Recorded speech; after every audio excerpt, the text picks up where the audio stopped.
সবচেয়ে মজার কথা কি জানেন, কোন বান্দা যদি নিজে থেকে চায় আমি পরিবর্তন হব, সে ছেলে হোক কিংবা মেয়ে হোক, সে যদি অন্তর থেকে সে যদি এতটুক চায় আমি পরিবর্তন হব, আল্লাহ পাকও তাকে পরিবর্তন হওয়ার জন্য সাহায্য করেন।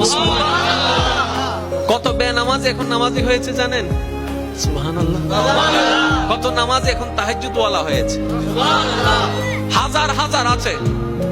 এক সময় নেশা করতো এমন ছেলে, এখন 5 ওয়াক্ত নামাজি হয়েছে এমনও আছে।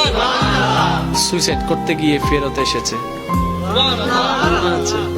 এক সময় যে কথার আগে হাত তুলতো, সে এখন গালি শুনলেও মুস্কি হাসি দেয়।